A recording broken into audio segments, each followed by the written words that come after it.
وہ مرالہ تک اس علاقے کو کور کرتا ہے. آزاد کشمیر کا جتنا بھی فرنٹ ہے یہ, اور گلگت بلتستان والا جہاں پر انہوں نے direct as a divisional commander وہاں پر کمانڈ کی, کمانڈر FCNA رہے ہیں. سو لائن آف کنٹرول سے متعلق جو بھی جنگی معاملات ہیں ان سے زیادہ ایکسپرٹیز کسی کی بھی نہیں ہے.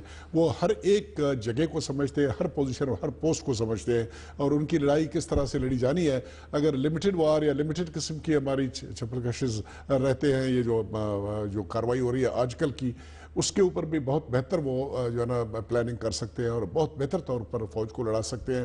ان addition to that infantry soldier ہیں, اس میں کوئی شک نہیں ہے. اگر ملک میں بھی خدا نخواستہ اگر کوئی جنگ مسلط کی جاتی ہے, جس کے لیے ہم اس قسم کی باتوں پہ یقین کرنے والے نہیں ہیں, لیکن اگر کوئی جرت کرے گا تو انشاءاللہ اس کمانڈر میں وہ اہلیت ہے انشاءاللہ.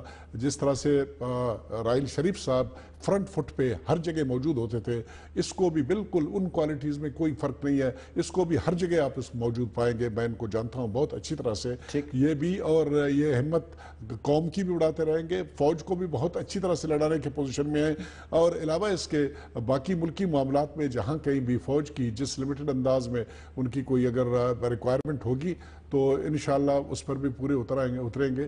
اور پیور پروفیشنل ہیں, پیور پروفیشنل 100%. سر پاکستان کا آرمی چیف ہے, پروفیشنل ہی ہوگا. ایک بات بتا دوں کہ آرمی میں کوئی بھی لیفٹیننٹ جنرل اس سینیئرٹی میں آ جاتا ہے, ان کی گرومنگ ایسے ہوتی ہے کہ آرمی کی کمانڈ کرنا کوئی زیادہ مشکل بات نہیں ہوتا ہے. ذرا حامد صاحب میں آپ کی طرف آؤں گا. ابھی اندرونی دہشت گردی کے معاملے کے اوپر بھی بات ہوئی اور آپ نے بھی اس کا ذکر کیا. بالخصوص ایک خصوصی عدالتی نظام قائم ہوا, آئین کو کی ترمیم کی گئی. اب اس ترمیم کے تحت جو نظام قائم ہوا ہے ملٹری کورٹس کا, اور اس کے ساتھ جتنے دوسرے لوازمات ہیں وہ اگلے سال کے پہلے مہینے کے اندر وہ ختم ہو جائے گا. تو انٹرنل ڈیبیٹ ہمارے یہاں پر بہت رہی ہے کہ اگر آپ نے دہشت گردی سے نپٹنا ہے تو قانونی طور پر آپ کو ایک نیا نظام بنانا ہے. اب وہ نظام جو ہے اگلے 2 مہینے میں ختم ہو جائے گا, تو آپ کے خیال میں اس چیلنج سے بھی نپٹنا ہوگا کہ نہیں؟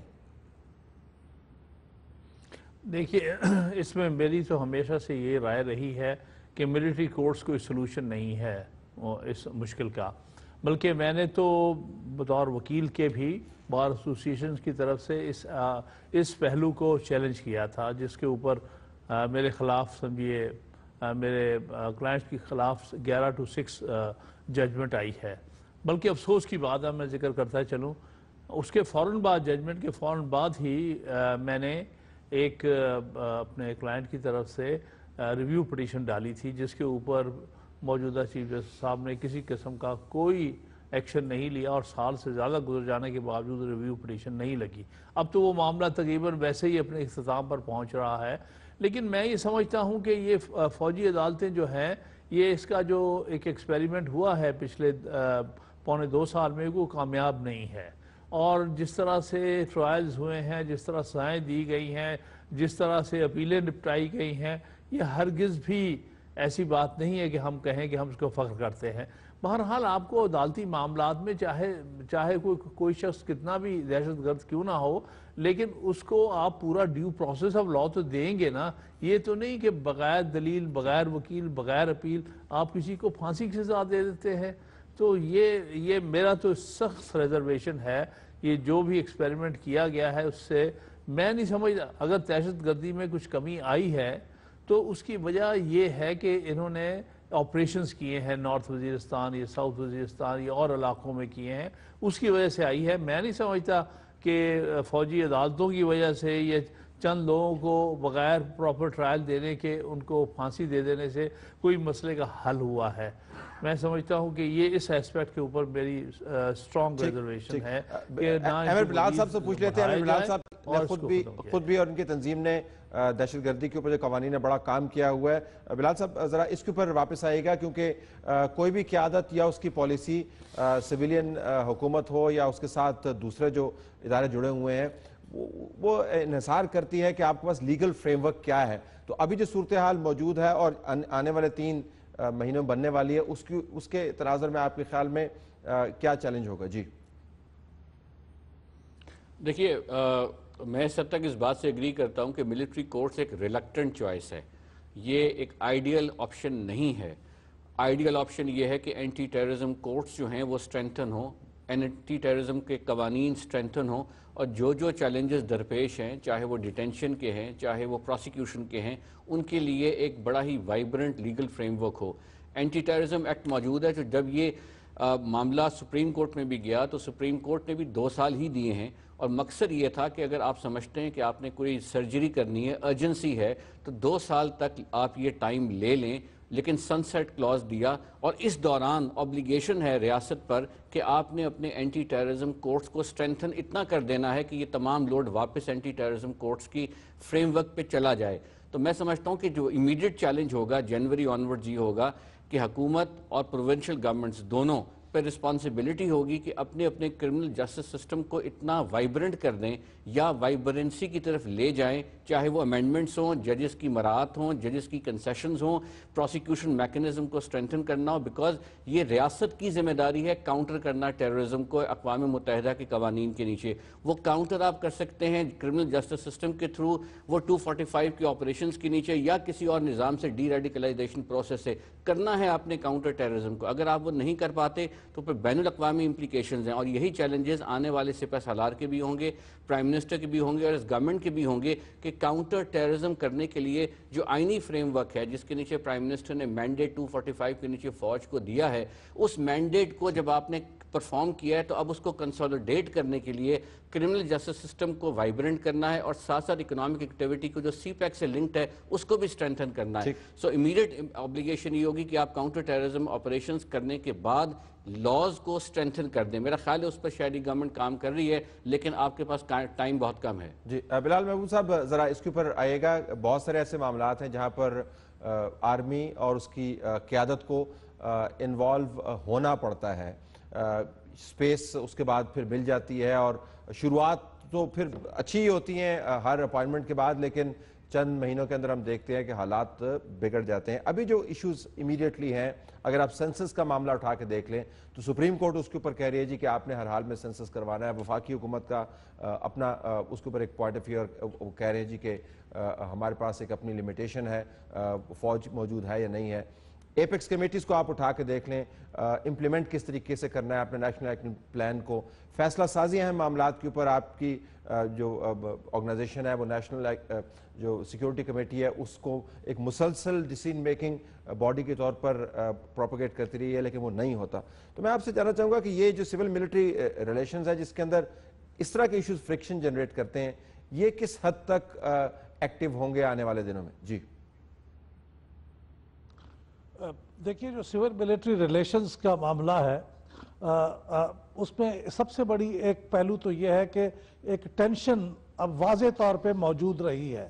جنرل راحیل شریف صاحب کی رخصتی سے پہلے تک اس کے واضح شواہد سامنے آ چکے ہیں کہ سول ملٹری ریلیشنز کے بارے میں جو عموماً سرگوشیوں میں پہلے بات کی جاتی تھی، یہ ٹینشن موجود ہے، اور اس ٹینشن کا کوئی نہ کوئی ریزولوشن سول ملٹری دونوں کو کرنا ہوگا۔ یہ تو ایک بات تو یہ طے شدہ ہے۔ اس کے بارے میں سول کو جو کام کرنے کی ضرورت ہے اس کے ہم توجہ دلاتے رہے ہیں، وہ یہ ہے کہ سول سوائے فزیکل انفراسٹرکچر کی کنسٹرکشن کے باقی ہر معاملے میں بہت سست روی کا شکار ہے، اور وہ کوئی ان ٹائم ڈیسیژن نہیں لیتی، فیصلے نہیں کر پاتی، اور فیصلے اگر لیتی بھی ہے تو بعض اوقات فیصلے بغیر کسی مشورے کے ہیں، بغیر کسی انسٹیٹیوشنلائزڈ مشورے کے ہیں۔ تو اس کے لیے آپ نے بالکل صحیح فرمایا کہ یہ جو نیشنل سیکیورٹی کمیٹی ہے، یہ آپ نے ایک فورم بنایا تھا جس پہ سول ملٹری کی کنسلٹیشن کرنے کے لیے بہت مؤثر ادارہ ہو سکتا تھا، اس کا سیکریٹریٹ بھی بنایا، لیکن اس کی مہینوں بلکہ سالوں گزر جاتے ہیں اور میٹنگ نہیں ہوتی، تو اس کا آپ نے ایک بالکل عضو معطل بنا کے رکھ دیا۔ تو میرے خیال میں سول ملٹری ریلیشنز کو بہتر کرنے کے لیے پہلی بات تو یہ ہے کہ ہماری سویلین لیڈرشپ جو ہے اس کو پہلے تو اپنے آپ کو کلین اور کمپیٹنٹ لیڈرشپ کے طور پہ پیش کرنا ہوگا۔ اس وقت ہماری سویلین لیڈرشپ کے اوپر بہت سے بڑے اہم سوالات ہیں، تو میرے خیال میں ان کو اپنی they should come clean on their affairs۔ اور دوسری بات یہ ہے کہ ان کو فیصلے کرنے کی رفتار تیز کرنی ہوگی، اور فیصلے کرنے کے لیے جو انسٹیٹیوشنز ہیں ان کو مؤثر بنانا ہوگا۔ یہ نہیں کر سکتے وہ کہ آپ اپنی مرضی کے چند لوگوں کو ساتھ بٹھا کے فیصلے کر لیں اور وہ کر لیں۔ اور جب یہ ہو جائے گا تو پھر میرے خیال ہے فوج کے لیے بھی یہ بہت ضروری ہوگا کہ ہمارا جو سپریم نیشنل انٹرسٹ ہے اس کو ڈیفائن کرنے کی ذمہ داری اور اس کو ڈیفائن کرنے کا جو فریضہ ہے وہ ہماری الیکٹڈ لیڈرشپ کے ذمہ Let me hear General Qadr فوج Baloch on this. اپنی یہ انپٹ بلال صاحب, let me دے hear گی اور General civilian Qadr leadership Baloch اس on پر this. فیصلہ کرے گی. جی فرمائے جنرل صاحب. طلعت بھائی وہ وقت جس وقت یہ فیصلہ کیا گیا کہ ملٹری کورٹس بنائے جائیں گے وہ ذرا تھوڑا سا 2 سال پیچھے جائیے گا, اور جب یہ آل پارٹیز کانفرنس ہوا اس سے پہلے یہ اے پی ایس والا واقعہ ہو چکا تھا پشاور میں, اور حالات یہ تھے کہ کوئی آدمی تیار نہیں تھا گواہی دینے کے لیے, کوئی جج تیار نہیں تھا ان کیسز کو سننے کے لیے, اور کوئی وکیل تیار نہیں تھا ان کیسز کو اٹھانے کے لیے. یہ وہ حالات تھے جن کی وجہ سے مجبوری ہوئی اور اس بات کی ضرورت محسوس کی گئی کہ ملٹری کورٹس کیے جائیں, اور ملٹری کورٹس میں مذہب سے ریلیٹڈ معاملات, بلکہ جنرل راحیل شریف کا ایک انہوں نے اس وقت اس کانفرنس کے اندر ایک بات استعمال کیا تھا کہ اس میں کہا کہ مذہب سے ریلیٹڈ جیٹ بلیک جو ٹیررسٹ ہے ان کے کیسز یہاں پر دیے جائیں گے, ملٹری کورٹس میں ٹرائی کیے جائیں گے. اور یہ ایک بہت خطرے والی بات تھی اس وقت کے حالات کو سامنے رکھتے ہوئے, جس کا تسلسل اس کا ہوگا آپ کے خیال میں؟ جی اب تسلسل اس کا ہوگا اس کے بعد؟ میں عرض کروں گا نا جی. تو یہ وہ حالات تھے جس کی بنیاد کے اوپر اس بات کی ضرورت محسوس کی گئی کہ میں یہ جو اس قسم کے ٹیررسٹ ہیں, جیٹ بلیک قسم کے ٹیررسٹ ہیں اور ٹیررزم ریلیٹڈ معاملات ہیں, ملٹری کورٹس کو دیے جائیں. اور ملٹری کورٹس نے اپنا کیا یہ حالات تبدیل ہو گئے آپ کے خیال؟ اب نہیں, دیکھیں جی بات یہ ہے کہ بنیادی طور پر اب یہ اسس کیا جانا ہے کہ حالات آیا اس ان کی کنٹینیویشن کی ریکوائرمنٹ ہے کہ نہیں ہے. میرے خیال میں کنٹینیویشن کی ریکوائرمنٹ پڑے گی. میں چونکہ ملک کے اندرونی حالات سے متعلق وزیر نہیں ہوں, ایگزیکٹ ڈیٹیلز مجھے پتہ نہیں ہے, لیکن میرے خیال میں جو اثر اس کی وجہ سے ہوا کہ ملک میں کم از کم وہ خوف و ہراس جو کسی زمانے میں تھی لینڈ آرڈر سے ریلیٹڈ یا ٹیررزم سے ریلیٹڈ, وہ حالات تبدیل ہو چکے ہیں. لوگوں کا اعتماد واپس آ چکا ہے, چاہے وہ ٹرائبل ایریا میں ہے, چاہے بلوچستان میں ہے, لیکن کی سوال لیگل فریٹرنٹی کی طرف سے اس پر اٹھائے جاتے رہے ہیں. کچھ اگر آپ مجھے بتائیں آپ کے خیال میں یہ جو سیویلینز کی فیصلہ سازی ہے اس کے چیلنجز بھی سول ملٹری ٹائز کے اوپر اثر انداز ہوتے ہیں, اور میں نے چند ایک ایشوز آپ کے سامنے رکھے ہیں. سپریم کورٹ جو ہے اس کے اندر متحرک آپ کو نظر آتی ہے, تو یہ آپ کے خیال میں نئی اپائنمنٹ کے بعد کچھ آپ کی حکومت کی طرف سے بھی تحریک نظر آئے گی؟ طلعت بھائی بنیادی طور پر یہ فیصلہ جو ملٹری کورٹ سے ریلیٹڈ تھا, یہ آل پارٹیز کانفرنس میں پولیٹیکل لیڈرشپ نے یہ فیصلہ وہ تو طے ہو گیا. میں دوسری فیصلہ میں سینسس کی بات کر رہا ہوں, میں ایپیکس کمیٹیز کی بات کر رہا ہوں, میں نیب کی بات کر رہا ہوں, میں بی سی او ایسے معاملات کی بات کر رہا ہوں. میں آپ کو اتنی بات بتا دوں کہ جہاں تک سیول ملٹری ریلیشن شپ کا تعلق ہے, پہلے بھی کسی قسم کا کوئی پرابلم نہیں تھا. آل تھرو آپ کے ان تمام ٹاک شوز کے دوران میں یہ بات کرتا رہا ہوں, لیکن میڈیا میں یہ تاثر دیا جا رہا تھا کہ ایز اف وہاں پر کوئی اس پر ڈیبیٹ جن صاحب ہم کر سکتے ہیں. مقصد ہے کہ میں آپ کو بتا رہا ہوں آج کا دن نہیں ہے, لیکن میں آپ کے ساتھ خود بیٹھ کے ڈیبیٹ کروں گا. لیکن میں آپ کو اتنا بتاتا ہوں کہ ابھی جو نئی کمانڈ میں چینج آیا ہوا ہے, اور بھی زیادہ اعتماد لوگوں کا اس بات کے اوپر آ جائے گا کہ سیول ملٹری ایک پیج پہ ہوں گے اور ایک پیج پہ ہو کے تمام کاروائی کریں گے. میں پہلے بھی یہ بات کرتا رہا ہوں, ابھی مزید اس میں امپرومنٹ بھی آنی ہے. مزید آپ کا حامد خان صاحب, اگر ٹوورڈز دی اینڈ اگر میں آپ سے پوچھ پاؤں, کیا اس کے کوئی سیاسی ماحول کے اوپر اس کا اثر پڑے گا آپ کے خیال میں؟ نہیں, پہلی بات میں تھوڑی سی یہ کہنا چاہتا ہوں جنرل صاحب کی باتوں کو سامنے رکھتے ہوئے, میں نہیں سمجھتا 2 سال پہلے کوئی ایسے حالات تھے کہ کوئی جج سننے کو تیار نہیں تھا, کوئی وکیل پیش ہونے کو تیار نہیں تھا. البتہ یہ مسئلہ تو ہے کہ تحفظ فراہم ہونا چاہیے گواہوں کو بھی, وکیل کو بھی, ججوں کو بھی, جو کہ حکومتیں پرووائڈ کرنے میں ناکام ہوئی تھیں. اس کا مطلب یہ نہیں کہ ملٹری کورٹس بنا کے آپ لوگوں کو ڈیو پروسیس سے محروم کر دیں. اس کا جواب یہ ہے کہ بہتر طریقے پر اپریہنشن کریں, انویسٹیگیشن کریں, پروسیکیوشن کریں, اور عدالتوں کو, گواہوں کو اور وکلا کو مناسب طور پر تحفظ فراہم کریں. تو اس لیے یہ کام ایونچولی ملٹری کورٹس بہت عرصہ آگے نہیں چل سکتے. سیاسی اثر پہ آ جائیے, وقت بس بالکل ختم ہوا چاہتا ہے حامد صاحب. سیاسی اثر کیا آپ کے خیال میں ہوگا؟ جہاں تک سیاسی اثر کا تعلق ہے, اس کے بارے میں کوئی وثوق سے نہیں کہہ سکتا. ابھی تو نئے کمانڈر آئے ہیں اور میں امید کرتا ہوں کہ ان کے درمیان کوئی کسی قسم کی کھچاؤ نہیں ہونا چاہیے, ٹینشن نہیں ہونی چاہیے, کیونکہ ملک اس وقت بہت خطرناک صورتحال سے گزر رہا ہے. حالات جو ہمارے بارڈرز پر ہیں اور جو مودی کی حکومت کا تھریٹ ہے ہم پر وہ اتنا سخت ہے کہ ہم سب کو ایک پیج پر ہونا چاہیے. اس لیے ہماری سول اور ملٹری ریلیشن شپس کو بالکل کلیئر ہونا چاہیے اور ان کو ایک پیج پر ہوتے ہوئے ان چیلنجز کا مقابلہ کرنا چاہیے. سوی صاحب اور بلال صاحب آپ پہلے 15 سیکنڈ میں بتائیے آپ کے خیال میں اس کے سیاسی کانسیکوینسز کیا ہیں؟ دیکھیے سیاسی کانسیکوینسز اس کے یہ ہوں گے کہ امپرووڈ کوآرڈینیشن ہوگی، بیکاز ظاہر ہے انہوں نے نیا آفس لیا ہے اور ساتھ ساتھ پرائم منسٹر نے ان کو چوز کیا ہے. سو پرائم منسٹر کی پولیٹیکل اونرشپ ہے of all the military operations, federal government کی ملٹری اونرشپ ہے of all the military operations, because وہ 245 کے امبریلا کے نیچے ہو رہے ہیں.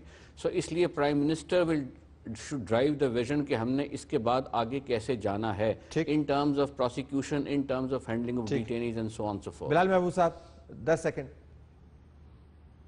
میرے خیال میں جی ابھی تک حکومت نے تو اس کے لیے جو آلٹرنیٹیو ارینجمنٹ کرنے تھے وہ مکمل نہیں کیے، اور میرے خیال میں ملٹری کورٹس کے لیے وہ ایکسٹینشن کے لیے جائیں گے اور درخواست کریں گے، اور پھر وہ سب کو بامر مجبوری اس کا ساتھ دینا پڑے گا، کیونکہ حکومت نے پچھلے 2 سال میں جو ان کو کرنا چاہیے تھا وہ نہیں کیا، سوائے کمیٹیاں بنانے کے اور کچھ ریکمنڈیشنز کی افواہیں پھیلانے کے. چاروں مہمانوں کا بہت شکریہ.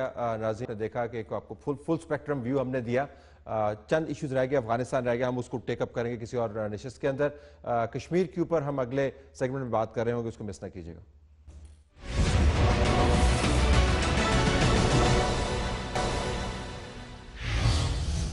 آئیے ناظرین اب بالخصوص کشمیر کے معاملے پر فوکس کرتے ہیں. ڈاکٹر ملیحہ لودھی جو اقوام متحدہ میں پاکستان کے مستقل مندوب ہیں، انہوں نے ہمیں اسکائپ پر جوائن کیا. ڈاکٹر صاحبہ بہت شکریہ آپ کا. ذرا میں آپ سے جاننا چاہوں گا کہ یہ تصور یہاں پر موجود ہے کہ شاید جو نریندر مودی باتیں کر رہا ہے، جو لائن آف کنٹرول کے اوپر ایکٹیویٹی ہے، جو انڈس واٹر ٹریٹی کے حوالے سے اس نے بات کی، اس کے اوپر ہم نے کچھ خاموشی اختیار کی ہوئی ہے. تو میں ذرا جاننا چاہوں گا کہ آپ کے اینڈ کے اوپر کیا کام ہو رہا ہے؟ جی طلعت، پہلے تو یہ کہ خاموشی اگر یہ ہے کہ روزانہ ہم اس ایشو کو ریز کر رہے ہیں تو پھر تو میرا خیال ہے خاموشی کا مطلب ہی ہم نے تبدیل کر لیا ہے. اول تو یہ کہ ہم نے یہاں پر یونائٹڈ نیشنز نیو یارک میں ہر فورم استعمال کیا. آپ واٹر یا پانی کا مسئلہ لے لیں، ہم نے تو بلکہ پریمپٹ کیا. 3 دن پرائم منسٹر مودی نے جو کہا اس سے پہلے میں نے سیکیورٹی کاؤنسل کے ایک ڈیبیٹ میں جو کہ واٹر پیس اینڈ سیکیورٹی پہ تھا، اسی کو ریز کیا کہ اگر کوئی ملک تعاون کے بجائے کانفرنٹیشن سے شیئرنگ آف واٹر کی طرف جاتا ہے تو دنیا کو ڈیناؤنس کرنا چاہیے.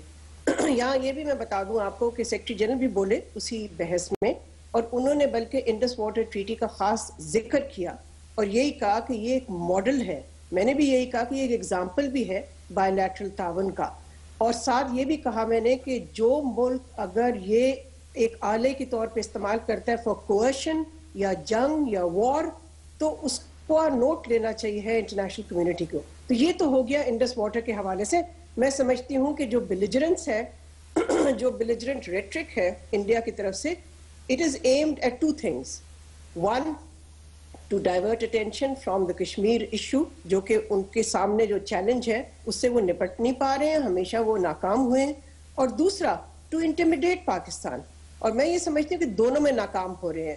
یہاں ہی یونائٹڈ نیشنز میں 1 دن پہلے میں ڈپٹی سیکرٹری جنرل سے ملاقات کی، اس سے پہلے میں سیکرٹری جنرل کے شیفٹی کیبنٹ کو بھی بریف کیا جو ایل او سی پہ فائرنگز ہو رہی ہیں، اور انہوں نے بھی تشویش کا نہ صرف اظہار کیا بلکہ سیکرٹری جنرل نے ایک اور سٹیٹمنٹ بھی دی یہی کہہ کے کہ جی جو صورتحال بن رہی ہے خطے میں وہ اس کو ڈی ایسکیلیشن کی طرف جانا چاہیے. اچھا، میں اگر آپ سے پوچھ پاؤں ڈاکٹر صاحبہ کہ یہ خیال، یہ توقع یہ ہے کہ اقوام متحدہ کی سیکیورٹی کاؤنسل کا ایک خصوصی اجلاس ہونا چاہیے، یا اقوام متحدہ کے سیکرٹری جنرل جو ہیں ان کے آفس کی طرف سے کوئی خاص انیشیٹو آنا چاہیے، بین الاقوامی کمیونٹی کو اس کے اوپر نظر جو انہوں نے رکھی ہوئی ہے اس کو باقاعدہ ایک پالیسی میں، انیشیٹو میں کنورٹ ہونا چاہیے. خیال یہ ہے کہ شاید اس میں سستی ہو رہی ہے، لہٰذا ہماری سفارتکاری، ایک اپوزیشن کا الزام یہ ہے، وہ اتنی کامیاب یا پورٹنٹ نظر نہیں آ رہی. دیکھیں سستی تو میں نہیں کہوں گی ایٹ آل. اول تو یہ کہ یہاں پر بھی ایک ٹرانزیشن ہے، وہ ٹرانزیشن ہر جگہ ہو رہی ہے. نیا سیکرٹری جنرل آ رہے ہیں، میں ان کو آلریڈی بریف کر چکی ہوں کشمیر کے حوالے سے. اور وہ new secretary general will take over in January, اور ہمیں ان سے توقع ہے کہ ہی ول شو لیڈرشپ آن دس ایشو. لیکن یہ مت بھولیے کہ جو آؤٹ گوئنگ سیکرٹری جنرل ہے انہوں نے بھی بار بار اسٹیٹمنٹس ایشو کیے ہیں asking India and Pakistan to resolve all outstanding disputes including Kashmir. جہاں تک سیکیورٹی کاؤنسل کا تعلق ہے, میں نے خود پریزیڈنٹ آف سیکیورٹی کاؤنسل کو نہ صرف بریف کیا, لیکن پہلی دفعہ میرا خیال ہے 30-40 سال میں, شاید اس سے زیادہ, پہلی دفعہ انفارمل ایک بریفنگ ہوئی سیکیورٹی کاؤنسل میں 1 ماہ کے قریب پہلے, اور اس انفارمل بریفنگ میں جو پریزیڈنٹ ہے سیکیورٹی کاؤنسل کے, انہوں نے سب کو آگاہ کیا اس بات سے. اگر آپ انڈین میڈیا کی کوریج ہی دیکھ لیں تو میں سمجھتی ہوں کہ یہ جو آپ سستی کا تاثر کہہ رہے, وہ لوگ تو ہمیں نہیں دیکھ رہے اس طرح سے. تو جو لوگ پاکستان میں دیکھ رہے, آئی ول سے ٹو دیم کہ ذرا تھوڑا سا انڈین میڈیا بھی تھوڑا دیکھ لیں کہ وہ لوگ کتنا سیریسلی لے رہے ہیں.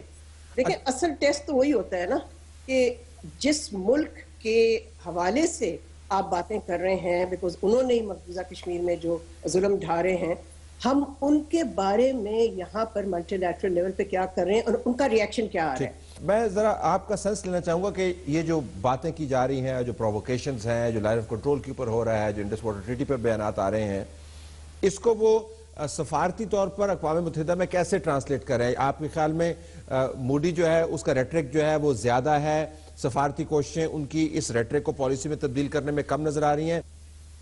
دیکھیے انڈیا کی پالیسی, جیسے میں نے آپ کو پہلے کہا, طلب از ٹو انٹیمیڈیٹ پاکستان, اور اس حوالے سے وہ بھی سفارتی دباؤ ڈالنے کی کوشش کر رہے ہیں. بائی لیٹرلی تو آپ کے سامنے ہے, لیکن ملٹی لیٹرلی بھی.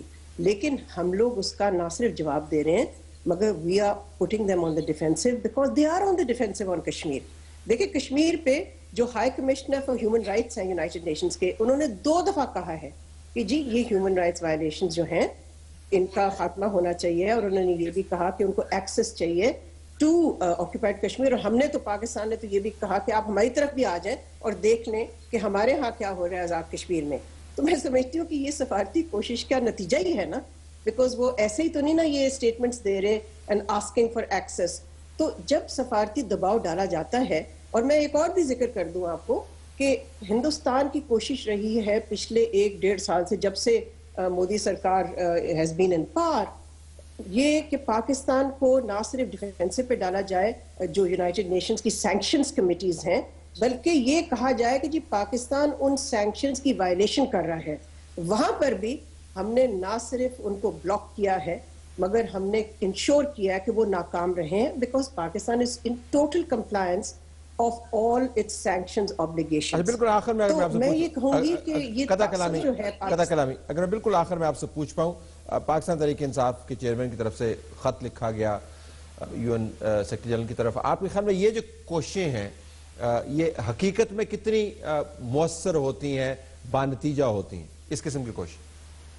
دیکھیں ہر کوشش, میں سمجھتی ہوں کہ ہر کوشش کا کوئی نہ کوئی نتیجہ نکلتا ہے, مگر ایک سفارتی جو مہم ہم چلا رہے ہیں, ہم تو اس کے نتائج دیکھ رہے ہیں. اور پھر Talat the most important thing اس کی گراؤنڈ سچویشن کیا ہے. اچھا آپ ایک اور چیز لے لیجئے which is United Nations Military Observer Group in India and Pakistan. The United Nations and the international community knows کہ ہندوستان اس کو کام ہی نہیں کرنے دیتی, حالانکہ ہندوستان پاکستان کی طرح ایک میجر کنٹریبیوٹر ہے ٹو انٹرنیشنل پیس کیپنگ. اس کے باوجود وہ ایک اس طرح کے مشن کو ناکام بنانے کی کوشش کرتی ہے اور اس کو آپریٹ نہیں کرنے دیتی. تو اب بھی دیکھیے جو بس کا انسیڈنٹ ہوا, اسی کو میں لے کے گئی یہاں پر سینئر آفیشلز آف UN سے میں ملی, اور میں نے یہی کہا, میں نے کہا جی ایک ہی طریقہ ہے یہ ساری چیزیں ویریفائی کرنے کا, اور وہ طریقہ آپ کے پاس موجود ہے. اور وہ طریقہ کیا ہے, وہ میکنزم ہے کہ انموگپ جو ہے وہ ویریفائی کرے کہ گراؤنڈ پہ ہو کیا رہا ہے. تو میں یہ کہوں گی کہ دیکھیں کشمیر کی جو سچویشن ہے اس وقت, وہاں پر جو